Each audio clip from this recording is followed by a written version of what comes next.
Bonjour, je suis Dominique Foisson, sage-femme coordinatrice médicale au sein du réseau de périnatalité Occitanie. Le pôle parcours en périnatalité dont je suis la pilote a le plaisir de vous inviter à son 3e webinaire. La crise Covid nous a permis de développer des outils et le format court en visio nous semble idéal pour réaliser des actions de sensibilisation sur des thématiques soit portées par l'actualité ou selon les demandes du terrain. Après l'accès à l'IVG en 2022, l'entretien postnatal précoce, notre thématique de ce jour est liée à la Journée mondiale de prévention de l'alcoolisation fœtale. Ces webinaires sont réalisés grâce à la mobilisation des professionnels du pôle parcours et notamment Benjamin Coppel, mon binôme, coordinateur médical, référent d'orthogénie, mais aussi soutien technique. Laurence Cochoyan, notre assistante de coordination, qui a un grand soutien en logistique et pour la diffusion de l'information auprès des territoires. Et nous n'oublierons pas non plus M. Bruno Serre, le chargé de com du RTO.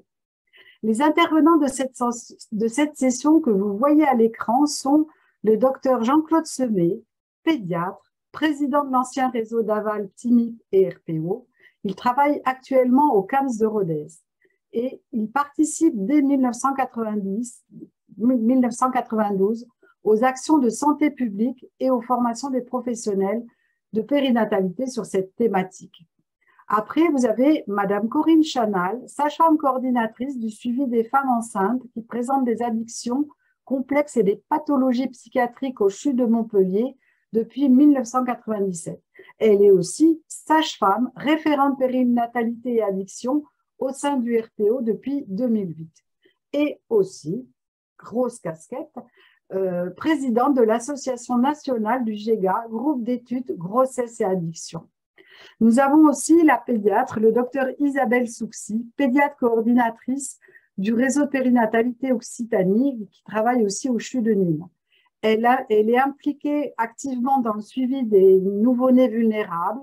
Elle intervient au DU des nouveau-nés vulnérables et le DU d'initiation aux troubles neurodéveloppementaux.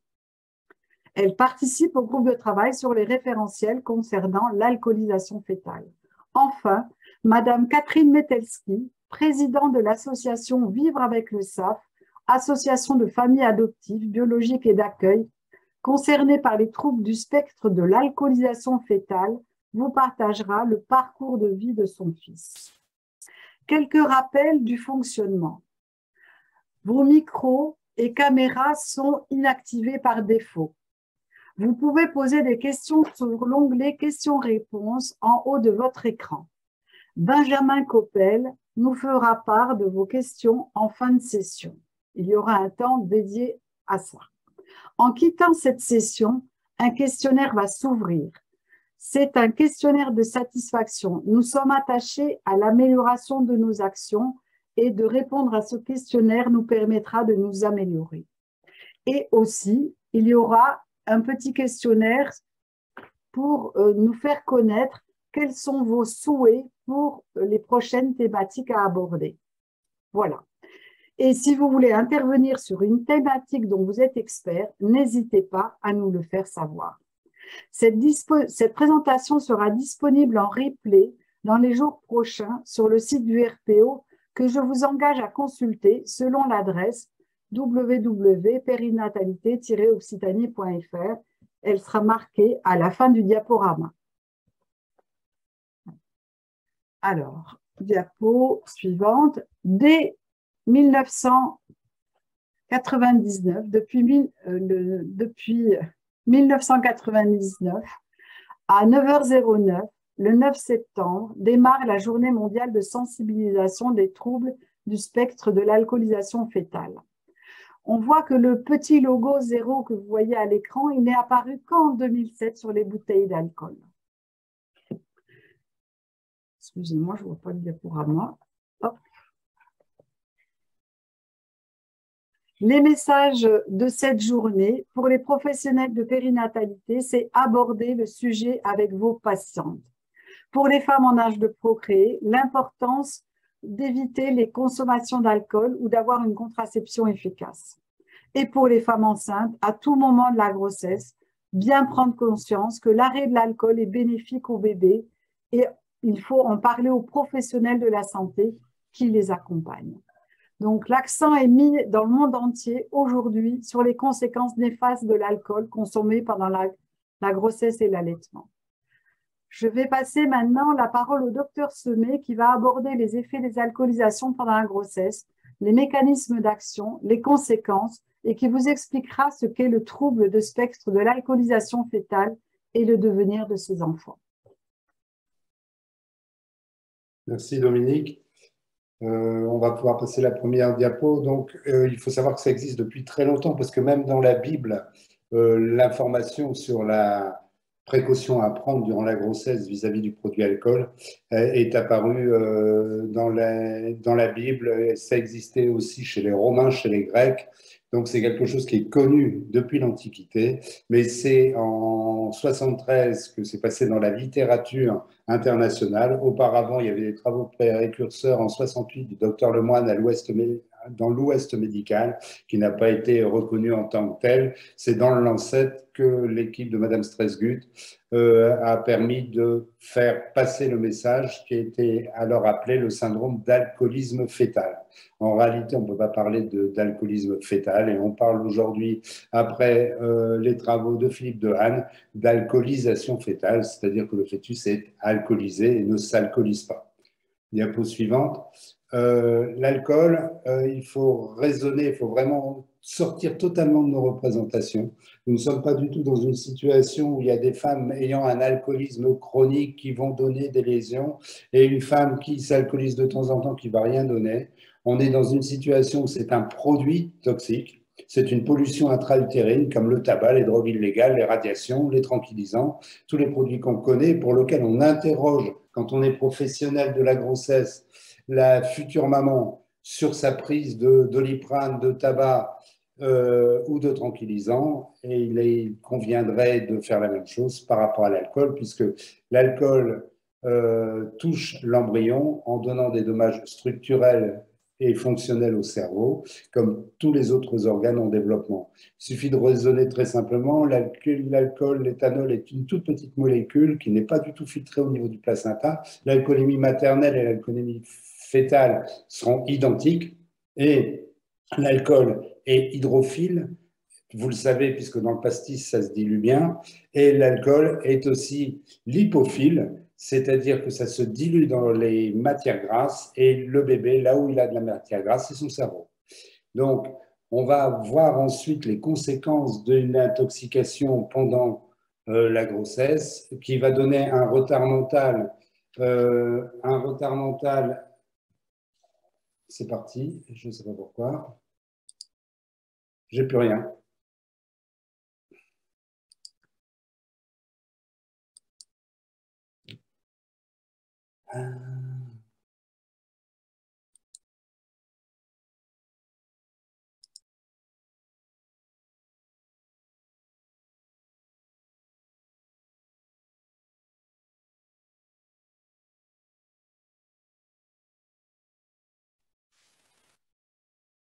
Je ne sais pas pourquoi, j'ai été coupé. Donc, j'étais en train de dire que l'éthanol franchissait par diffusion passive le placenta. Le taux d'alcool chez la mère et le fœtus sont équivalents. Moi, j'ai des expériences personnelles, être rappelé sur une maman qui accouche alcoolisée et qui a 1,81 g d'alcool. Le premier bébé, c'était des jumeaux à 20,77 g, le deuxième 1,74 g. Donc, ça se prouve facilement. Le fœtus ne peut pas métaboliser l'alcool. L'élimination de l'alcool chez nous se fait essentiellement par voie respiratoire. Là, on a un retour dans la circulation maternelle par le placenta et un passage dans le liquide amniotique qui va servir de réservoir où l'enfant va reboire le liquide amniotique alcoolisé et va se réintoxiquer à nouveau.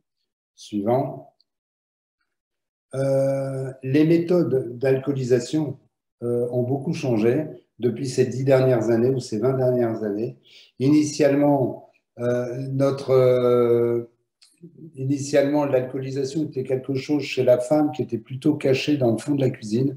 Aujourd'hui, on sait que les méthodes d'alcoolisation féminine sont quasiment les mêmes que les méthodes d'alcoolisation masculine. Et l'histoire du binge drinking est quelque chose dont il faut extrêmement tenir compte parce qu'on a un nombre d'adolescents et d'adolescentes qui s'alcoolisent de façon extrêmement importante. Extrêmement importante, ça veut dire plus de 5 verres en une occasion. Je peux vous dire que sur Rodez, le jeudi soir, il y a autant de jeunes filles en difficulté que de garçons en difficulté. Suivant. Les conséquences sur la grossesse, ben, la grossesse, c'est 750 000 naissances et on est évalué à peu près à 700 à 3000 d'enfants concernés par le syndrome d'alcoolisation fœtale avec des incidences plus élevées à l'île de la Réunion, dans le Nord-Pas-de-Calais, en Normandie, en Bretagne. Ceci, aujourd'hui, nous amène à réfléchir à ce problème de santé publique puisque, grosso modo, un certain nombre d'enfants sont atteints par les conséquences de l'alcoolisation durant la grossesse, aux alentours de 10%, ce qui est énorme au niveau du problème de santé publique qui, quand on arrête de s'alcooliser, disparaît totalement. Le retentissement sur le fœtus est variable selon la quantité, bien évidemment, la période, selon qu'on est en période d'embryogénèse ou en période plus tardive, selon la durée d'alcoolisation de la mère et la capacité de la mère à métaboliser l'alcool, puisque plus vous vous alcoolisez, plus vous détruisez votre réserve d'acétate déshydrogénase, et l'acétate en lui-même est capable de donner les mêmes difficultés que l'alcool lui-même. Donc on a une double intoxication, c'est la double peine quand la mère s'alcoolise depuis un certain temps. Et bien évidemment, le bagage génétique du fœtus. Dehaene avait fait des études sur des jumeaux monozygotes ou dizygotes et qui avaient baigné donc, dans un bain d'alcool durant la grossesse et avaient montré les différences évolutives des enfants quand ils étaient dizygotes. Suivant. Alors aujourd'hui, depuis 2015, on parle de troubles du spectre de l'alcoolisation fœtale. Pourquoi? Parce que c'est beaucoup plus simple de parler de TSAF avec des traits faciaux caractéristiques, parce qu'on parlait beaucoup du syndrome d'alcoolisation fœtale, mais le syndrome d'alcoolisation fœtale représente une toute petite partie des conséquences. La grosse partie, c'est les enfants qui ont été imprégnés durant la grossesse par l'alcoolisation maternelle, qui vont avoir les mêmes conséquences sociales, intellectuelles que le syndrome d'alcoolisation fœtale, mais qui ne se verront pas parce qu'ils n'auront pas les traits faciaux caractéristiques. Donc, une dysmorphie, une microcéphalie, un retard de croissance, c'est ce qu'il y a le plus fréquent dans le TSAF. Des malformations congénitales, la fente labiopalatine est plus fréquente, les cardiopathies, les anomalies du cerveau, du cervelet, etc. Il y a les angiomes, il y a plein de conséquences importantes au niveau du développement. Des problèmes d'agitation, de troubles du sommeil et de l'endormissement, c'est un handicap à vie. Un enfant qui a un TSAF deviendra un adulte TSAF, même si sa dysmorphie se modifie. Suivant. Alors, le TSAF, c'est la présence simultanée de 3 traits faciaux caractéristiques, des fentes palpébrales courtes, des petits yeux, un philtrome plat. Vous savez, ce philtrome, c'est cette zone au-dessus de la lèvre supérieure qui, normalement, vous montre la trace du doigt de l'ange qui nous a été posée au moment où nous avons été obligés de quitter le paradis. Là, le philtrome est plat, bombant. La lèvre supérieure est mince. Souvent, on peut retrouver une exposition prénatale à l'alcool confirmée, parfois et le plus souvent elle est méconnue, et on retrouve des déficiences dans au moins 3 domaines neurologiques ou une microcéphalie. La microcéphalie est le terme à retenir puisque c'est TSAF avec microcéphalie qui vont être les plus en difficulté sur le plan des apprentissages et sur le plan social. À côté de cela, il y a donc ceux qui font la majorité des enfants qui sont les TSAF sans traits faciaux caractéristiques. Là, on retrouve la déficience dans les 3 domaines du développement neurologique et la confirmation d'une exposition prénatale à l'alcool. Suivante. Donc voilà comment ça se présente.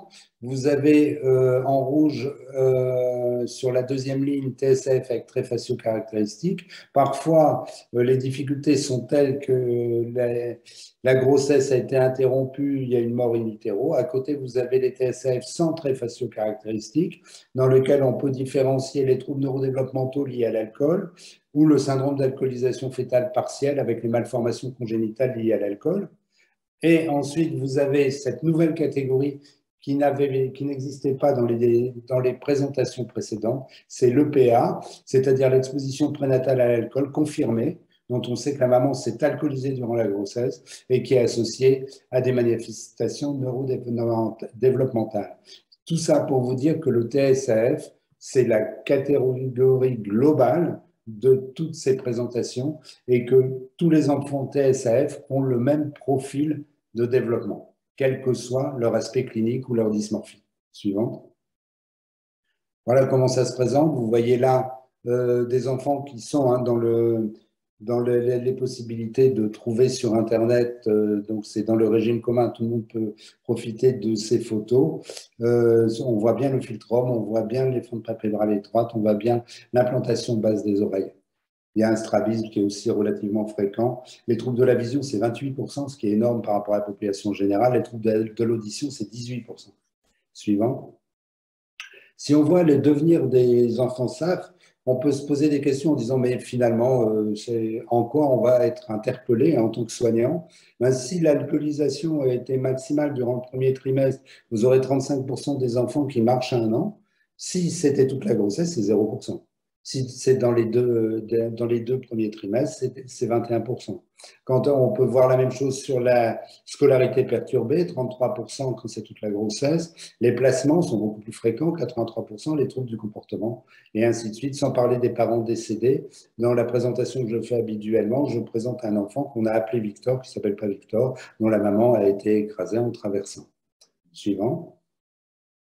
Le trouble du spectre de l'alcoolisation fœtale, les premières descriptions ont montré d'emblée qu'il y avait un profil neurocognitif spécifique dont on va parler là.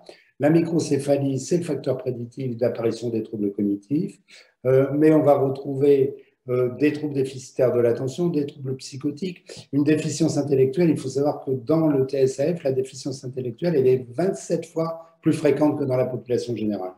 Les troubles oppositionnels avec présentation, voire des troubles de l'humeur, 10 à 45%, ce qui est nettement plus élevé que dans la population générale.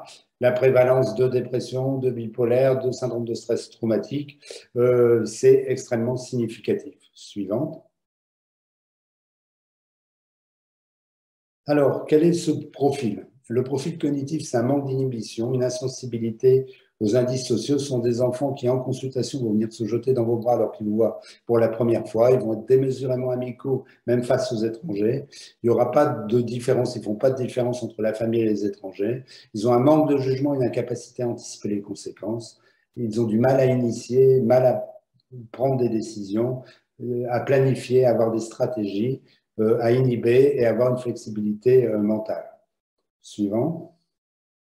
Manque d'organisation, la pensée abstraite est déficiente, une incapacité d'apprendre par imitation, une impulsivité, comme on voit dans le trouble déficitaire de l'attention, une utilisation du comportement comme un mode de communication et des difficultés dans un sport collectif. Moi, j'ai suivi un enfant qui voulait à tout prix faire du foot et qui, le premier match où il était dans un match officiel, a marqué un but contre son camp et a fait le tour du terrain, les bras en l'air, très content d'avoir marqué un but, sans se rendre compte que c'était contre son camp.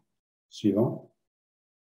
Alors, ça donne une notion de dysmaturité, c'est-à-dire que si l'âge de l'individu est 18 ans, par exemple, eh ben, au niveau de l'expression, du parler, il va être aux alentours de 18-20 ans, correspondant à son âge. Au niveau de la compréhension des idées, ben, on sera plutôt aux alentours de 6 ans. La notion de temps et de l'argent, ça s'est décalé sur le diaporama. La notion du temps et de l'argent, c'est 8 ans à peu près. Ils ont des grosses difficultés au niveau du calcul mental, au niveau de la cognition mathématique. La maturité émotionnelle correspondra à l'âge, la maturité physique à peu près à l'âge, les habiletés en lecture, vous les voyez aux alentours de 7 ans, par contre les habiletés sociales et les connaissances pratiques, on va se retrouver en grande difficulté. Suivante. Alors, souvent, cette situation de pollution intra-utérine est intriqué à des facteurs qui vont être des facteurs favorisants et aussi des facteurs aggravants au niveau du développement. Il y avait tout un travail qui avait été fait sur le devenir des enfants de parents alcooliques sans qu'il y ait d'alcoolisation fœtale. Et on retrouvait des choses un peu similaires. C'est le bas niveau socio-économique, c'est les pathologies parentales, la co-intoxication, 36% de hashish, 37% de crack, les maltraitances physiques, sexuelles, les carences de soins ou éducatives, les placements, et quand il s'agit d'une adoption internationale, les changements de langue ou de culture qui peuvent être complètement déstabilisants, rien qu'à eux seuls sur le développement de l'enfant. En cas de diagnostic de TSAF chez un enfant, il est nécessaire d'examiner la fratrie, parce que, bien évidemment, pour les raisons que j'ai données sur l'acétate déshydrogénase, il faut essayer de voir si on n'est pas devant un enfant dont un frère, une sœur, etc., sont nettement plus atteints que cet enfant lui-même. Suivant. En pratique, si on connaît le TSAF ou la parenté TSAF, il faut un suivi spécialisé. Isabelle va en parler après. C'est un suivi du réseau d'aval. Quand il y a des signes majeurs, c'est une prise en charge d'emblée au CAMS. Il faut des interventions précoces dès les signes d'appel. Et il faut former les parents, les familles d'accueil à la prise en charge de ces enfants aux besoins particuliers. Et c'est ça qu'il faut retenir, ces enfants ont des besoins particuliers. On peut aussi rentrer d'une autre manière dans le TSAF. C'est on voit un enfant en consultation qui a des troubles des apprentissages avérés, et puis en le regardant bien, on retrouve quelques signes dysmorphiques. On regarde les paramètres de croissance, c'est pas si terrible que ça. Et puis après, on peut essayer de comprendre s'il y a eu une intoxication durant la grossesse. Alors quand c'est un enfant adopté, c'est parfois extrêmement difficile. Quand c'est un enfant qui vient avec sa famille naturelle, c'est encore plus difficile. Mais on peut parfois, grâce aux troubles des apprentissages, qui est la partie émergée de l'iceberg, retrouver cette notion d'intoxication. Maintenant, quel est l'intérêt, si ce n'est accompagner les familles au mieux? Bien évidemment, devant toute adoption internationale, il faut y penser. Suivant. C'est la première cause de retard mental, non génétique et complètement évitable. Bien évidemment, ça c'est la conclusion. La conclusion, c'est pas d'alcool durant la grossesse. C'est quelque chose vers lequel il faut que nous arrivions à tendre. Ensuite, ce webinaire nous oblige à quelque chose de très très court, de très condensé, et vous pourrez trouver dans les références qu'on va vous donner à la fin des choses beaucoup plus intéressantes que ce qui vient de vous être présenté. Merci, Dr Semé. Nous allons maintenant passer la parole à Madame Corinne Chanal, puis Dr Isabelle Souxy, qui verront répondre à la question « Que proposer en cas de consommation à risque pendant la grossesse ?» selon trois situations à risque pour l'enfant à naître, ainsi que les possibilités d'inclusion de cet enfant dans le réseau du suivi des nouveau-nés vulnérables du RTE. Je laisse la parole. Corinne, il faut que tu ouvres ton micro. Merci, bonjour à tous. Donc, Jean-Claude a donné les conduites à tenir à partir du diagnostic en postnatal. Donc, on se retrouve confronté. Donc, moi, je suis sage-femme, donc je vois les femmes enceintes et je ne suis pas toute seule dans ce cas-là. Donc, quand on voit des femmes enceintes, c'est important de pouvoir leur donner un peu des indications et pouvoir répondre à leurs questions à partir du moment où elles arrivent à parler des consommations. Donc, s'il y a des consommations d'alcool depuis la conception, déjà, si les femmes ont pu en parler, il faut les remercier d'avoir pu confier ces consommations parce que ce n'est pas toujours facile et c'est toujours un peu culpabilisant pour les dames et elles ont peur de notre regard. Donc, leur dire, c'est important qu'on puisse en parler ensemble et les interroger ensuite sur qu'est-ce qu'elles savent des effets possibles de l'alcool sur leur bébé. Les laisser parler sur ce qu'elles savent ou ce qu'on leur a dit, ce que les autres professionnels leur ont dit. Ensuite, leur demander si elles ont envie d'en savoir un peu plus. Est-ce que vous voulez que je complète un peu vos informations?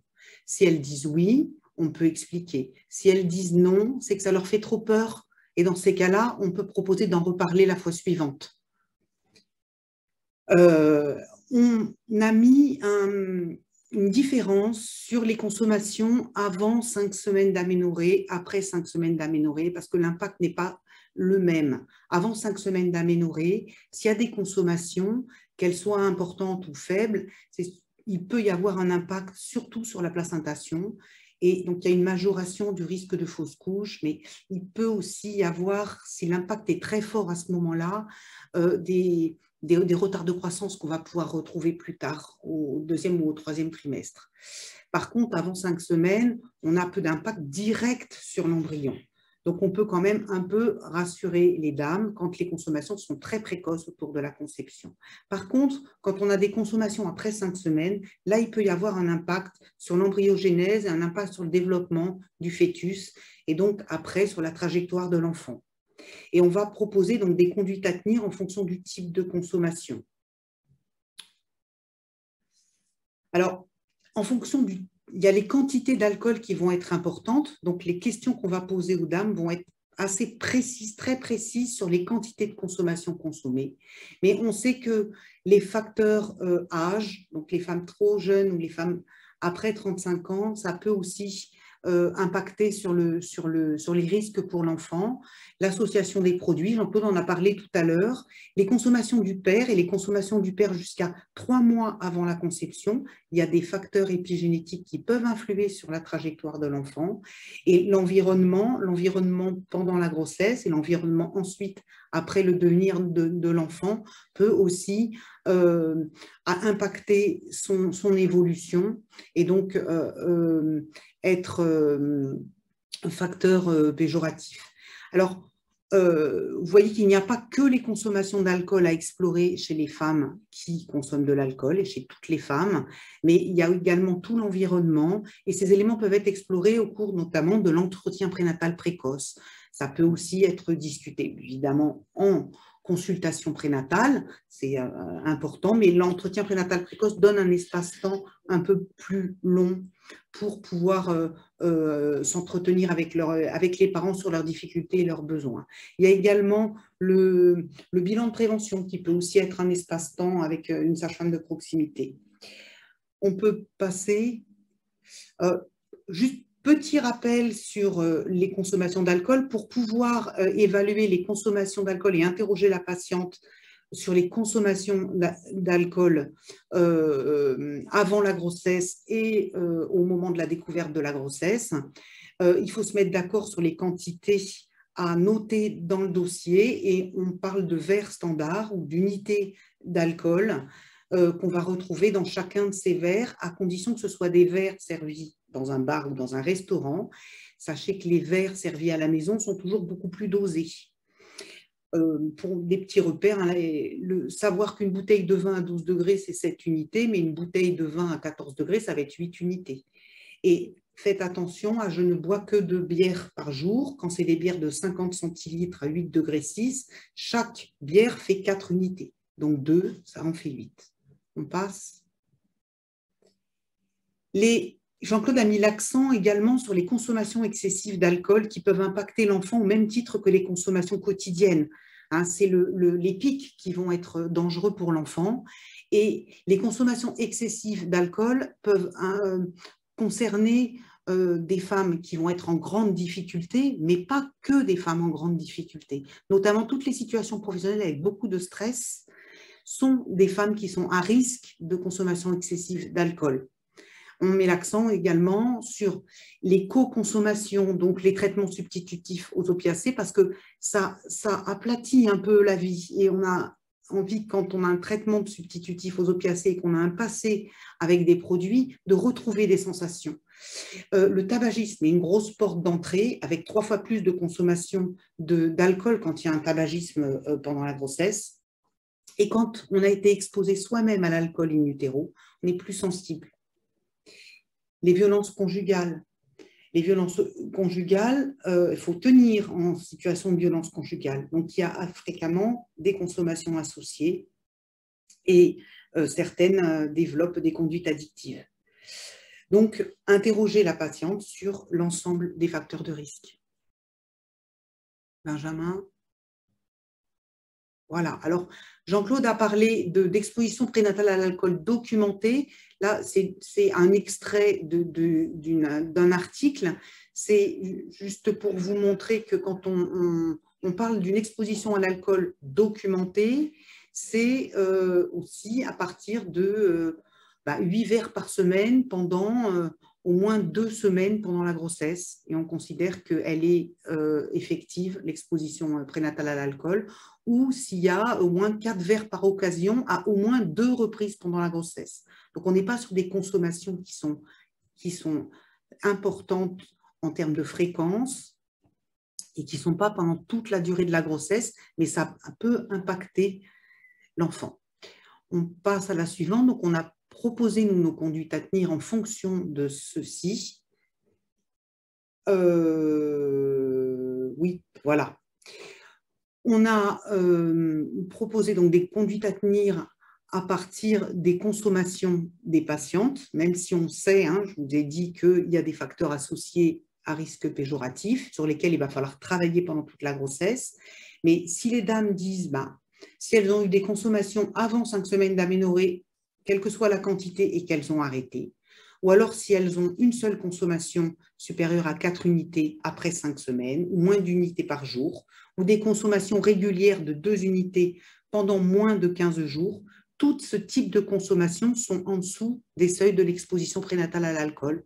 Donc là, on peut leur dire qu'il n'y a pas de risque malformatif selon les études actuelles, mais qu'il y a une possibilité de risque placentaire avec une augmentation du risque de fausse couche. On va conseiller et se positionner pour conseiller pas de consommation d'alcool pour tout le reste de la grossesse et donner un rendez-vous assez rapide aux dames pour pouvoir reprendre les consommations, parce que quelquefois, en fonction de comment s'est passé l'entretien cette fois-là, peut-être la fois d'après, elles en diront un petit peu plus. Et peut-être ce sera plus facile pour elles de dire que finalement, ça a été compliqué d'arrêter. Les femmes qui consomment peu sont souvent les plus inquiètes. Et quelquefois, on va proposer une échographie attentive plus pour les rassurer, parce que leur inquiétude est importante et tant qu'elles ne sont pas enfants bougés, elles ont peur qu'ils ne tiennent pas ce petit enfant. On va proposer un examen ensuite. Le suivi sera prévu classique pour l'enfant en suivant. Diapo suivante, on va se retrouver sur le deuxième type de situation où on a regroupé donc 2 types de consommation, donc, ou plusieurs alcoolisations aiguës de au moins 4 unités, ou des consommations quotidiennes entre 1 à 2 unités pendant au moins 15 jours. Donc là, on est dans ce que je vous ai montré sur l'étude précédente, exposition prénatale à l'alcool documentée. Donc là, il y a un risque malformatif possible si les consommations ont lieu au premier trimestre. Donc, on va proposer un suivi échographique. Et il y a un risque pour le développement de l'enfant à naître, un risque qui ne se verra pas à l'échographie. Donc, on va dire aux dames qu'il peut y avoir un impact sur l'enfant, mais qu'on ne va pas pouvoir tout voir à l'échographie, et que cet impact, ça peut être sur le développement de l'enfant, et qu'un pédiatre sera mieux à même de préciser et de donner des explications, et surtout d'expliquer qu'est-ce qu'on peut faire pour aider cet enfant.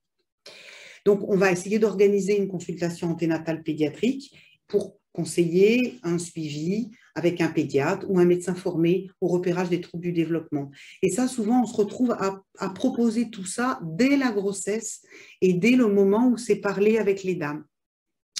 Souvent, la consultation anténatale pédiatrique, elle est plus indiquée pour les dames qui ont eu des consommations d'alcool assez proches de l'écho du 2e trimestre. Souvent, c'est mieux autour de 24-26 semaines. Il ne faut pas attendre la fin de la grossesse. Ces dames sont très focalisées sur les échos et très rassurées par les échos, mais tout l'impact sur le développement de l'enfant doit pouvoir être parlé et expliqué avant. Donc, pour ce type de consommation, on va être côté addicto plutôt sur de l'intervention brève sur le risque alcool, sur qu'est-ce que c'est que ces consommations d'alcool et la place de l'alcool dans la trajectoire de cette dame. Après, on va se retrouver sur la situation 3, qui va être la situation la plus à risque, où vraiment on a des consommations, des alcoolisations aiguës, des API, alcoolisations ponctuelles importantes par occasion, plusieurs fois pendant la grossesse, des consommations quotidiennes, plusieurs fois 2-3 verres pendant au moins 1 mois. Là, vraiment, on va se retrouver sur des risques très importants. Et c'est là où Isabelle va vous expliquer la prise en charge des enfants qui peut être proposée. Donc, il y a un risque malformatif possible s'il y a des consommations au premier trimestre. Donc, on va faire un suivi échographique pour le risque malformatif. Il y a un risque sur l'impact sur le développement de l'enfant. Et du coup, on va reproposer cette consultation anténatale pédiatrique pour que le médecin puisse faire le point sur les risques pour l'enfant et le suivi avec un pédiatre ou un médecin formé aux troubles du développement, de façon à l'organiser, à le penser avec les parents dès la grossesse. Ces situations sont à faire également à adresser faire le point avec un addictologue, parce que même si les dames arrêtent pendant la grossesse, le risque c'est qu'elles reconsomment après la grossesse et souvent après l'arrêt de l'allaitement. Diapo suivante. Isabelle, je te passe le... Voilà. Donc, dans le réseau périnatal Occitanie, concernant les nouveau-nés, suite à ce que vous a dit Jean-Claude et Corinne, nous avons choisi d'orienter la prise en charge en fonction des consommations pendant la grossesse après 5 semaines d'aménorrhée, sans tenir compte de l'environnement.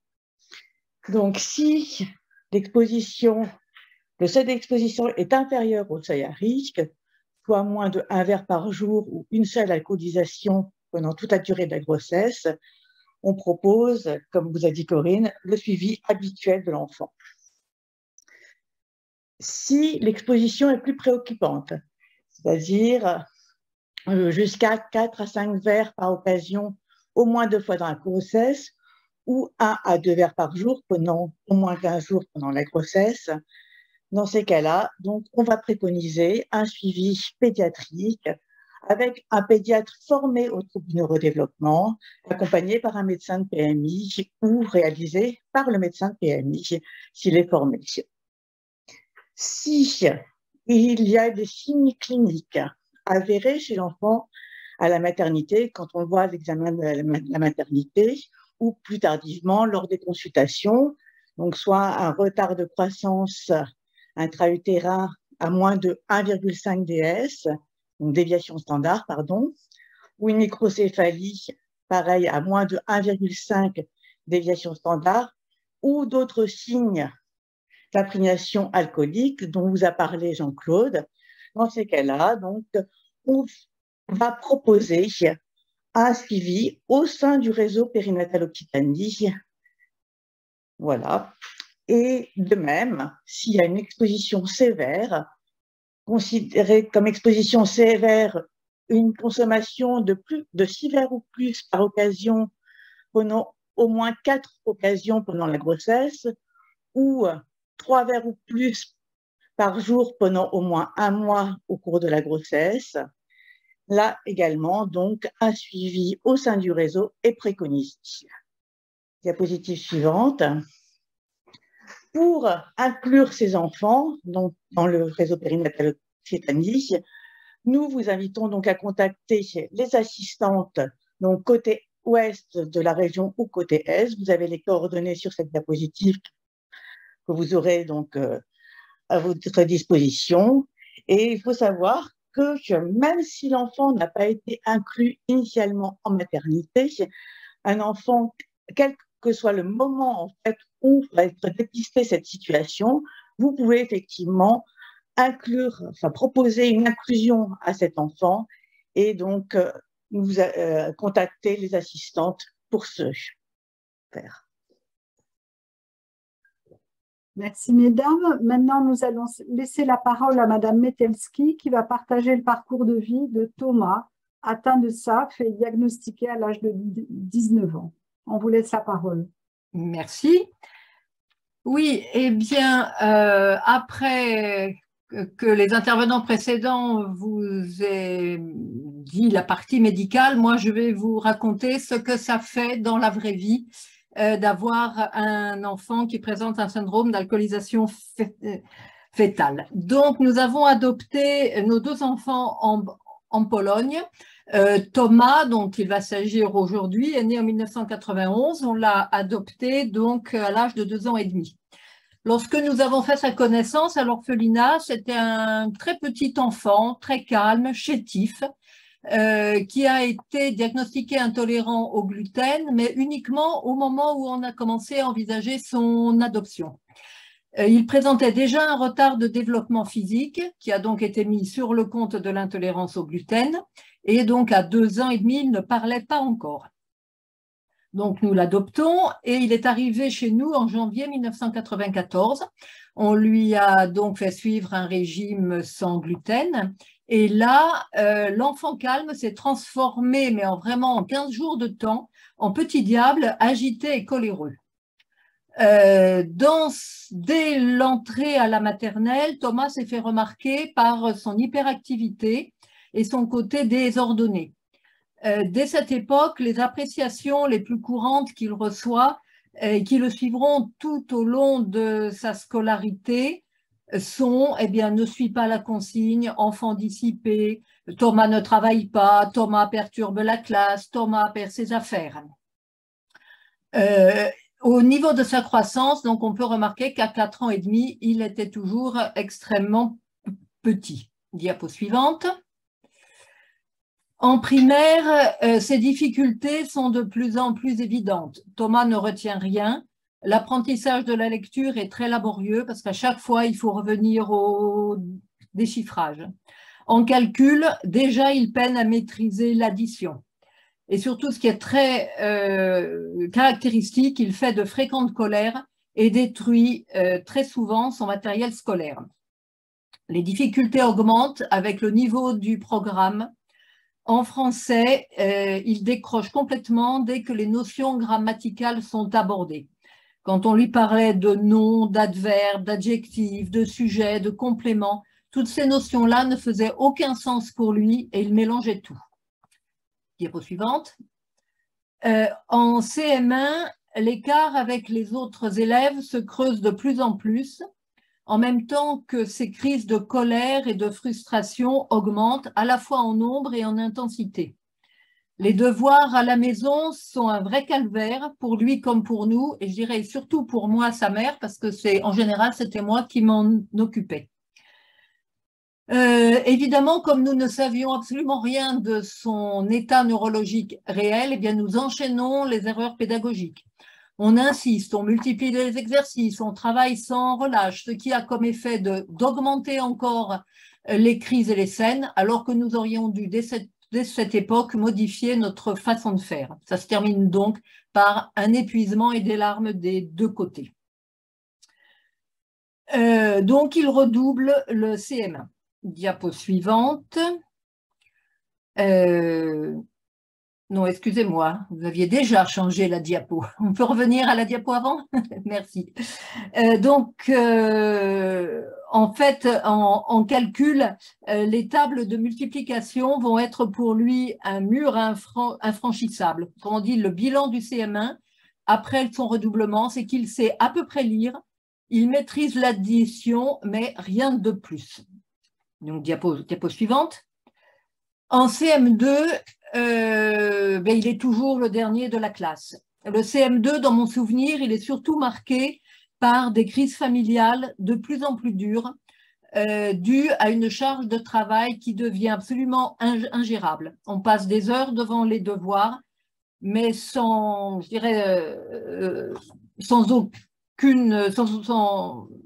aucun bénéfice. Thomas nous fait des scènes extrêmement violentes où revient très souvent le fait que nous ne sommes pas ses vrais parents. On voit qu'il est malheureux. Là, je vous ai mis 2 exemples de petits mots qui nous glissaient sous la porte à cette époque-là. Il y a beaucoup de violence et malheureusement, nous ne sommes pas les seuls à en souffrir puisque sa sœur en souffre aussi. Étant également adoptée, elle avait aussi le droit d'avoir toute notre attention et malheureusement, Thomas nous phagocytait complètement. Diapo suivante. Au point de vue médical, il ira voir des tas de médecins, orthophonistes, différents psychologues qui s'attacheront tous à sa problématique d'enfant adopté ou abandonné et adopté. Mais sans suite parce qu'à chaque fois, après 2 ou 3 rendez-vous, il refuse de continuer. Et ce qu'il faut noter, c'est qu'à aucun moment, l'exposition prénatale à l'alcool, dans ces années-là, c'était donc les années 90-2000, Donc, à aucun moment, le SAF n'a été évoqué comme une possibilité d'explication, alors que Thomas en a tous les signes physiques. Ce qui veut dire que durant toute son enfance, pendant une quinzaine d'années, Thomas a été incompris à la fois de nous, ses parents, mais également des enseignants et des médecins, et n'a bénéficié d'aucun suivi adapté. Diapo suivante. Merci. Alors, il y a quand même quelques bons moments, hein. C'est une enfance cabossée, mais Thomas est bon marcheur, et pendant les vacances, on prend vraiment du plaisir avec lui. Il aime la nature, les animaux, il aime le camping, et c'est un très agréable petit compagnon de randonnée. Par contre, à l'école, comme le docteur Sommet vous l'a dit tout à l'heure, il est absolument nul dans les jeux collectifs parce que ça lui arrive très souvent de tirer contre son camp, et donc les copains ne veulent plus de lui. Et au final, Thomas est mis sur le banc de touche et est très malheureux. Donc, diapo suivante. Donc, un cas, on arrive dans le secondaire. Thomas quitte l'enseignement public pour le privé, mais malgré tout, ça signe, c'est une époque qui signe l'échec scolaire définitif. Parce que Thomas, en sixième, ne réussit pas à gérer. Il redouble donc la sixième. Il est évident qu'il ne pourra pas suivre et qu'il a lâché prise. Là, vous voyez sur le côté un certain nombre de commentaires de ses professeurs à l'époque, où on voit bien l'incompréhension des enseignants, fait le pitre en classe, s'enferme dans son rôle d'amuseur, a renoncé à fournir tout travail structuré. En fait, Thomas ne pouvait pas faire ce qu'on lui demandait, et on croyait qu'il ne voulait pas. Diapo suivante. Donc, Thomas quitte l'enseignement général pour une maison familiale rurale. Là, c'était plutôt un bon moment. Il y passe 2 années en internat. Il s'y comporte relativement bien, mais il est toujours le dernier de sa classe et il échoue au brevet. Les plus de cette époque, c'est qu'il apprend à prendre le train et que le côté concret des stages en entreprise lui convient bien. Les moins, par contre, eh bien, à la maison, colère et violence se succèdent, et dans les pires moments, il menace même de se suicider. Diapo suivante. Donc, eh bien, nous orientons à ce moment-là, après la 3e, notre fils en CAP de tailleur de pierre, parce qu'il manifestait une certaine habileté manuelle. À 17 ans, il effectue une première année assez correcte dans un lycée professionnel. Malheureusement, l'adolescence aidant, les extrêmes l'attirent, notamment la mouvance anarchiste qui lui convient bien. Il devient punk. Vous voyez ici une photo avec les superbes crêtes qu'il était capable de se faire à cette époque-là. Il est en révolte contre tout, l'école, la société, la famille. Il cherche systématiquement l'affrontement et nos limites. Nous avons énormément de mal à résister, et moi-même, je dois me faire aider psychologiquement parlant parce que j'avais l'impression, sinon, de tomber en dépression. La 2e année de CAP commence très mal. Il se marginalise de plus en plus, il commence à fuguer et finit par quitter le lycée. Il pense à cette époque-là que le travail, ça ne sert à rien. Il fait l'apologie de la vie dans la rue. Et un beau jour, un ultime clash a eu lieu en avril 2010, suite à une énième dispute avec moi. Il quitte la maison en claquant la porte avec 100 € en poche. On perd très rapidement tout contact avec lui. 2 mois après, eh bien, nous recevons une facture des urgences de l'hôpital de Clermont-Ferrand. Il a été récupéré en coma éthylique dans la rue. Le problème, c'est que comme il venait d'avoir 19 ans, l'hôpital n'a pas jugé utile de nous prévenir, nous, ses parents. Donc, son père part le chercher. Au bout d'un week-end, il finit par le retrouver. Thomas, d'abord, il est ému de voir qu'on ne l'a pas oublié parce que lui pensait que de nouveau, il avait été abandonné. Il raconte sa vie. Squat, soupe populaire, la bière dès le matin. Les petits larcins qui lui ont valu 3 interpellations policières. Thomas n'a jamais été moteur, mais il est très influençable. Donc, nous le ramenons à la maison. Diapo suivante. Seulement maintenant, qu'est-ce qu'il faut en faire de Thomas? Et là, le ciel commence à s'éclaircir. Ma belle-sœur propose de l'accueillir chez elle. Elle vit dans les montagnes en Colombie-Britannique. Thomas, qui la connaît bien et l'apprécie, accepte de partir. Il faut savoir que le Canada est un des pays du monde les plus en avance dans la connaissance et le diagnostic des TSAF. Et là, notre horizon s'éclaire enfin. Une institutrice reconnaît chez Thomas les caractéristiques d'un syndrome d'alcoolisation fœtale. Nous faisons faire les examens à Vancouver en mars 2011 et le diagnostic est sans appel. Thomas souffre d'un syndrome d'alcoolisation fœtale complet. Il découvre la réalité en même temps que nous. Inutile de vous dire que ça ne lui a pas fait plaisir. Passé le premier moment de révolte initiale, il a compris que ce n'était pas de sa faute et que dans cette histoire, que ce soit lui ou que ce soit nous, il n'y avait en fait que des victimes. Et donc, à son retour en France, il accepte de reprendre des études. Il fait un CAP de coiffure qu'il obtient. Je peux vous dire que quand on a eu le résultat de l'examen, ça a été le plus beau jour de ma vie. Au niveau familial, les relations sont vraiment transformées parce que nous avons enfin restauré la confiance. On arrête de se battre contre Thomas, mais pour lui. Et c'est à cette époque que nous avons créé l'association Vivre avec le SAF. Diapo suivante. Donc, après ce succès, de nouveau, la question, qu'est-ce qu'il devient? Thomas souhaite faire une tentative d'autonomie. Donc, il déménage en Bretagne pendant 2 ans. Il vit grâce à l'argent qu'on lui envoie. Il tente de trouver du travail, de s'inscrire à Pôle emploi, mais malheureusement, il se fait radier régulièrement parce que l'actualisation mensuelle sur le site de Pôle emploi, je ne sais pas si vous avez déjà essayé, c'est extrêmement compliqué. Et pour un jeune homme qui a un syndrome d'alcoolisation fœtale, c'est complètement hors de portée. Diapo suivante. Donc, avec un très net sentiment d'échec, Thomas accepte de revenir chez nous en Provence à l'été 2015. Donc, il faut maintenant lui prouver qu'avec nous, l'avenir est plus clair. Donc, déjà, sur le plan familial, on a tiré les leçons de l'éloignement. On le loge tout à côté de chez nous. Et nous entamons ce qu'on peut appeler pompeusement une resocialisation familiale. On le fait déjeuner en famille tous les week-ends, il apprend à jouer au Scrabble. Au début, évidemment, il part en claquant la porte parce qu'il perd, mais rapidement, ça s'améliore. Et les conséquences positives, c'est que ses problèmes de comportement s'atténuent, sa résistance à la frustration s'améliore grandement, il accepte de perdre, et surtout, ses capacités en calcul mental s'améliorent. Diapo suivante.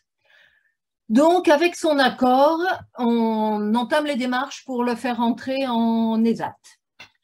Les débuts se passent plutôt bien. Il est confirmé dans un emploi permanent en 2017. Il est bien intégré, apprécié de son chef d'équipe. Il y fait du conditionnement de pièces détachées. Il apprend à utiliser les machines-outils. Ça ne lui pose absolument aucun problème. Et dans le même temps, il obtient la reconnaissance donc, de la qualité de travailleur handicapé et perçoit, en plus du salaire de l'ESAT, il perçoit l'allocation adulte handicapé. Diapo suivante. Ça lui donne donc une relative autonomie. 900 € par mois pour lui, c'était un miracle, il n'avait jamais gagné autant. Mais par contre, nous gérons tout, on gère ses comptes en banque, parce que ça, il est absolument incapable et en plus, ça ne l'intéresse pas. On gère également les relations avec la CAF, les rendez-vous médicaux, etc. Pour l'instant, il n'est pas sous curatelle. En décembre 2019, il a réussi le code. Il n'a pas encore passé la conduite. Diapo suivante. Par contre, après le confinement, il a du mal à reprendre la routine. Il se sent de plus en plus mal à l'ESAT.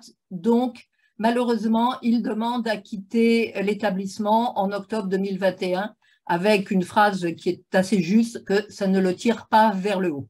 Il n'a pas d'emploi depuis cette date. Par contre, il a découvert la permaculture et cette activité a vraiment des effets très bénéfiques sur lui parce qu'il côtoie des jeunes en accord avec ses convictions et le travail en équipe lui convient bien. Par contre, encore une fois, trouver du travail dans cette branche, c'est compliqué. Donc, l'avenir n'est toujours pas très, très clair. Diapo suivante. Voilà, donc, que retenir de ce parcours de vie? Eh bien, tout d'abord que l'expérience de Thomas confirme tout à fait les études.